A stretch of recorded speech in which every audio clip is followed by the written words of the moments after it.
Te saludo con mucho gusto, mi querido Vicente.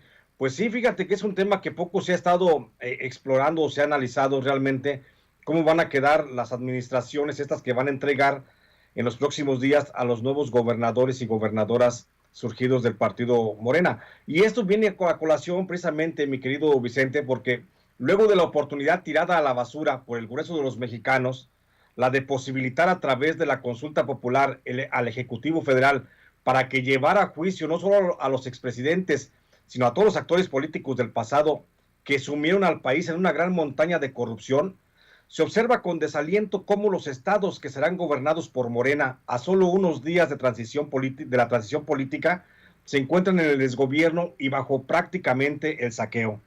A casi un mes y algo otros un poquito más de que se lleven a cabo los cambios de gobierno en los 11 estados que ganaron las y los candidatos de Morena, hay una constante que ha pasado desapercibida por los grandes medios tradicionales de México, esos que se pronuncian siempre por algo que sucede y que a veces no pasa. En Colima, Sinaloa, Nayarit, Michoacán, Zacatecas, Campeche, Baja California, Guerrero, Sonora, Tlaxcala y Baja California Sur, se está viviendo hoy, en este justo momento, plenamente el mal llamado Año de Hidalgo, te acordarás de aquel.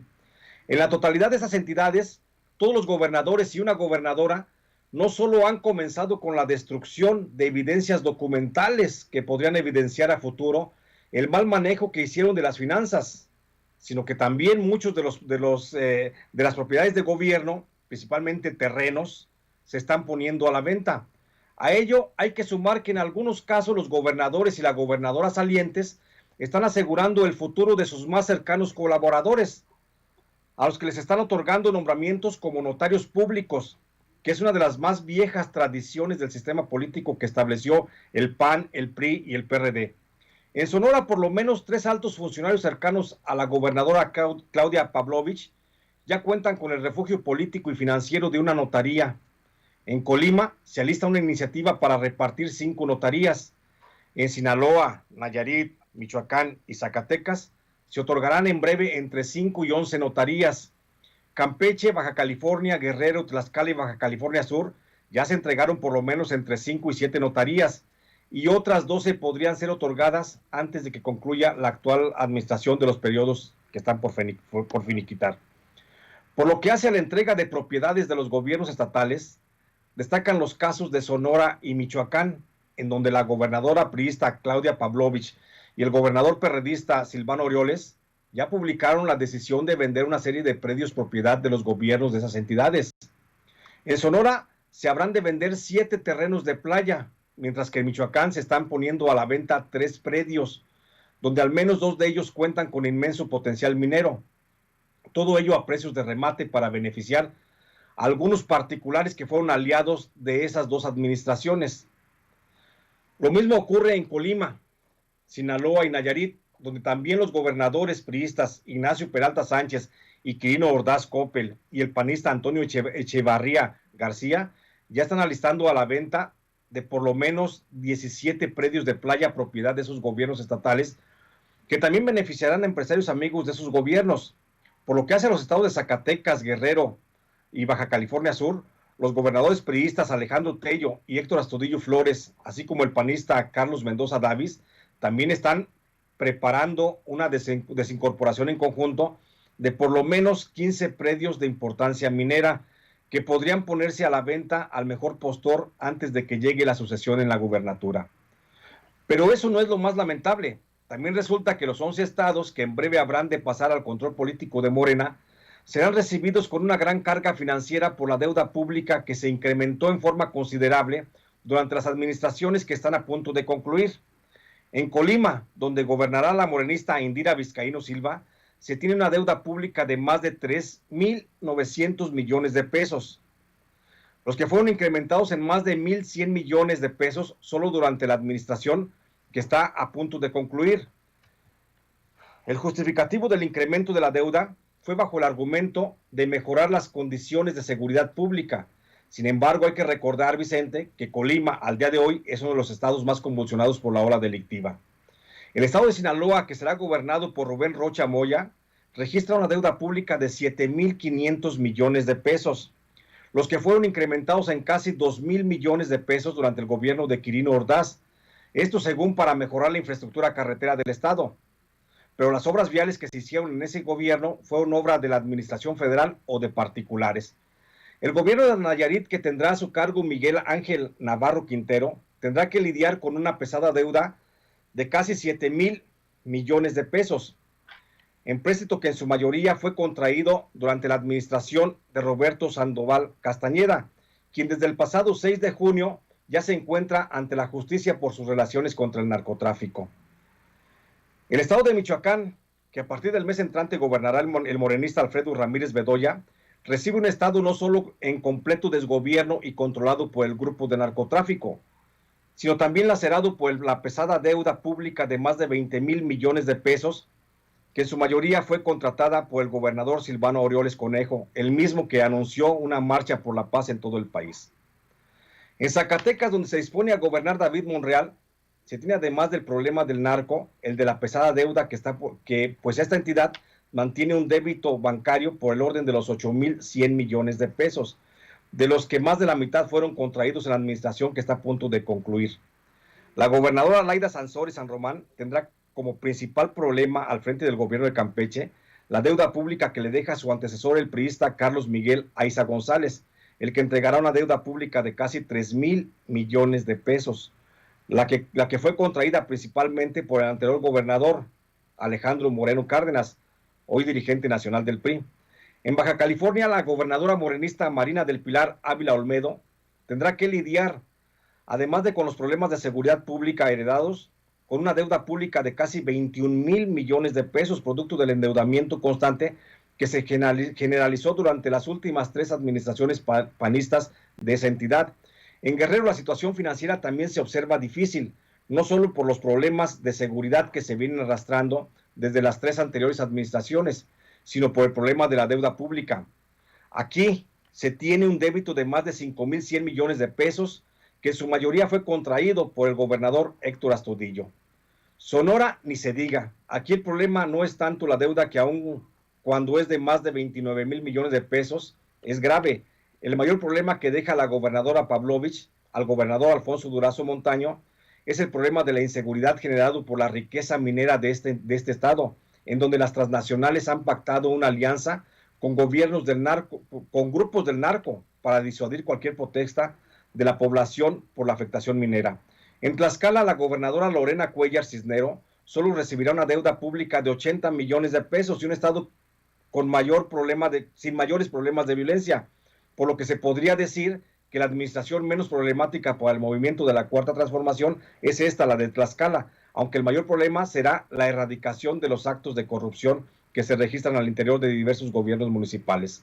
Y finalmente, en Baja California Sur, el gobernador Víctor Manuel Castro Cosío tendrá como principal reto la reorganización administrativa del gobierno estatal, pero sobre todo el problema derivado de la deuda pública que se hereda, que es de 2,500 millones de pesos y que hoy en Baja California pues nadie sabe dónde quedaron. Pero esto, mi querido Vicente, a final de cuentas podría ser un problema y no, pues finalmente los gobernadores que llegan pues no tendrán ningún soporte popular para poder enjuiciar a estos gobernadores que han saqueado el país. Y bueno, seguramente seguiremos viendo otra vez cómo siguen pasando unos y otros gobernantes y cómo siguen saqueando a los estados, y la gente pues nomás viendo. Pero lo malo es que desaprovecharon los mexicanos la oportunidad de poder enjuiciar a estos personajes a través de esa iniciativa, el incentivo de la consulta popular.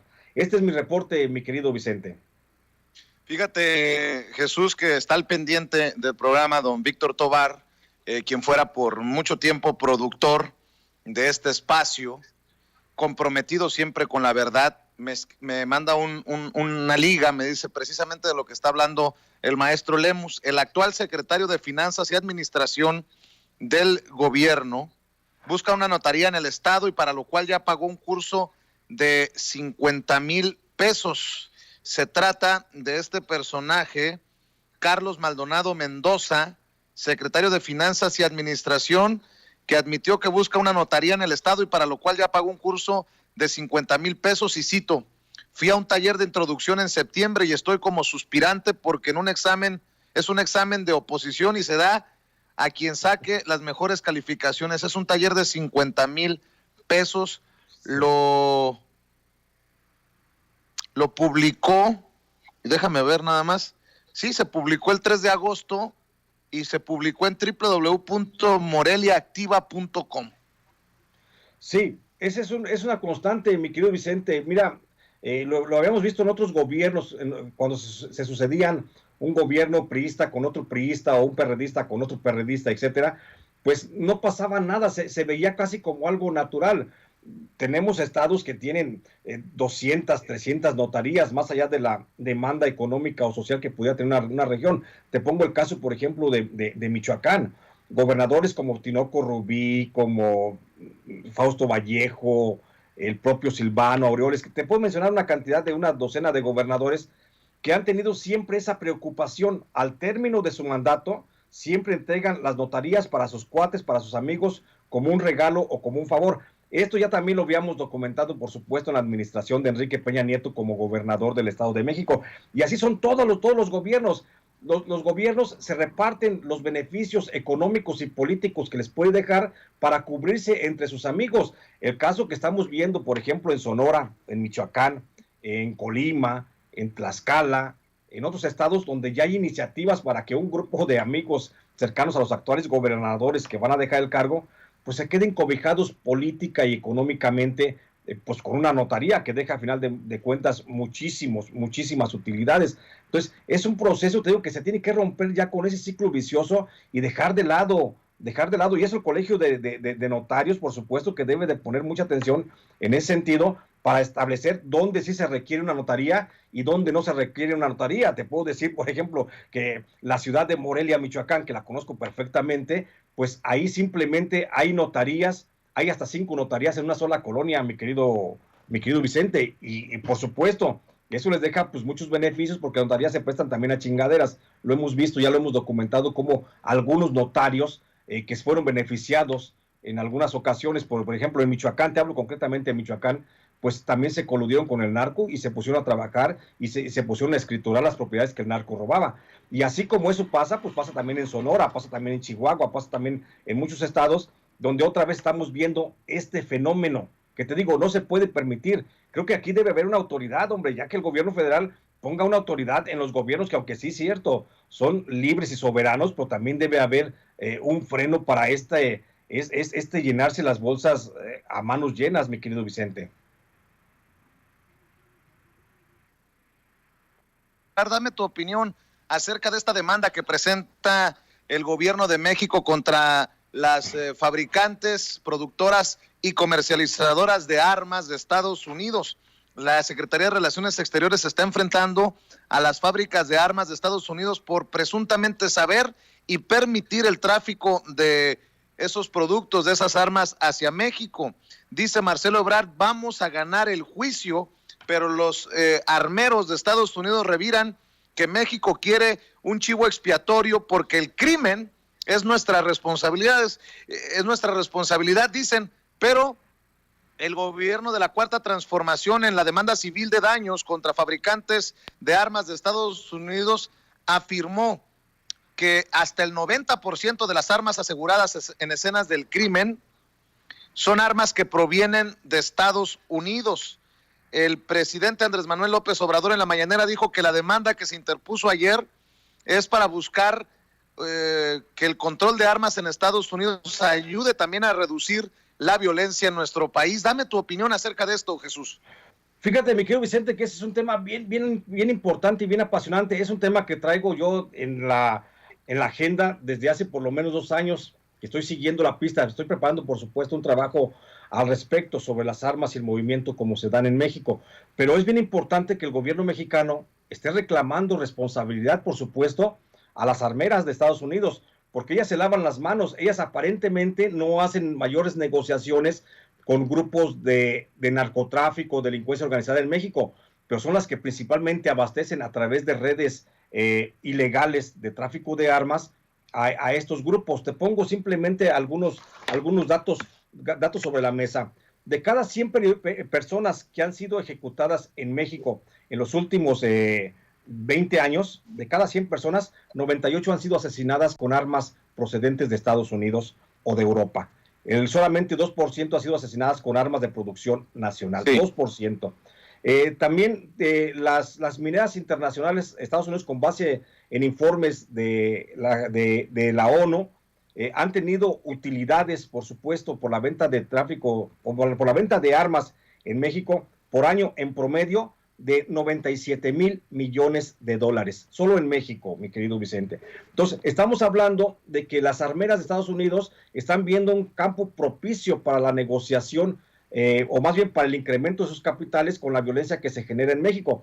Por eso de ahí se deriva pues la hipótesis de que algunas agencias del gobierno norteamericano, como la CIA, como la DEA, pues ellas están a favor de que siga la convulsión social en México y que siga la violencia y que siga la guerra contra el narcotráfico, donde también habría que ver la responsabilidad de los expresidentes Felipe Calderón, Vicente Fox y Enrique Peña Nieto para permitir la participación de las armeras en el proceso de armamento de los grupos armados en México, concretamente los grupos de autodefensa. Hay que recordar ese tema. Pero te pongo un caso bien concreto. Esta iniciativa que lanza el presidente López Obrador, o esta demanda para que las armeras respondan también a su responsabilidad, pues ya la habíamos presentado a un grupo de periodistas justamente cuando estaba Roberta Jacobson al frente de la embajada en México. Nosotros, un grupo de periodistas independientes, le presentamos a la entonces embajadora de Estados Unidos en México la responsabilidad, que se hiciera cargo Estados Unidos de la responsabilidad al menos financiera de los periodistas ejecutados, porque hasta en aquel año, no recuerdo si fue el 2014 o 2015, hasta aquel año, en México, de cada 5 periodistas que habían sido asesinados, 3 habían sido ejecutados con armas de importación de Estados Unidos, y estábamos reclamando que justamente el gobierno de Estados Unidos respondiera de alguna forma económica contra las familias de los periodistas que habían sido asesinados. Nunca nos respondió Roberta Jacobson, y qué bueno que ahora se da la posibilidad de que a Roberta Jacobson la vemos participando en el Consejo de Desarrollo del Gobierno del Estado de Sonora, a invitación del gobernador Durazo Montaño. Ojalá haya la posibilidad de platicar sobre este tema. Pero es bien importante esta iniciativa, esta demanda, que presenta el presidente López Obrador para que respondan las armeras, porque hasta el momento pues nadie les dice nada. Los gobiernos nacionales de otros países pues se quedan parados y están callados, únicamente esperando cómo y viendo cómo están ingresando las toneladas de armas que se hacen en Estados Unidos, algunas que se hacen, bueno, también en Europa, porque también hay armeras europeas, y están invadiendo y alentando los conflictos armados en algunas regiones, pues únicamente y para un beneficio personal. Yo creo y estoy seguro que si el gobierno de México se lo dispone, puede lograr una muy buena utilidad económica para los familiares de las víctimas que han caído precisamente por la introducción de armas ilegales en México. Pues qué apasionante, interesante y urgente tema, querido Jesús Lemus. ¿Por qué no cerramos invitando a la gente para que te apoye con los libros, los más recientes libros y los otros no tan recientes también, obviamente, y que te sigan apoyando los sábados de 4 a 5 de la tarde en el espacio que orgullosamente conduces en Sin Censura TV, Sin Censura Media y Sin Censura Presenta, y también, obviamente, en tus trincheras en redes sociales? Claro que sí, mi querido Vicente, y te agradezco mucho la posibilidad de poder platicar con esta amable audiencia de Sin Censura. Invitarlos para que me sigan ayudando con la compra del libro El Licenciado, que todavía está en algunas librerías, por supuesto, Jaque a Peña Nieto, publicados por HarperCollins, por supuesto, y allí están, me ayudan mucho en mi trabajo de investigación independiente, si se siguen vendiendo esos libros, porque dice mi editor que si se venden, pues sigo produciendo otras investigaciones. Invitar también, por supuesto, a nuestra audiencia para que me escuchen los sábados de 4 a 5 de la tarde en un espacio que me has permitido y que agradezco mucho, que me has permitido conducir, donde tocamos temas de relevancia. El próximo sábado seguiremos hablando, por supuesto, del tema de los presos y de las cárceles en México. Y bueno, si me buscan, me encuentran a mí en redes sociales. Estoy en Facebook, estoy como Jesús Lemus Barajas, y en Twitter estoy como @Lemus Barajas. Ahí estoy en contacto con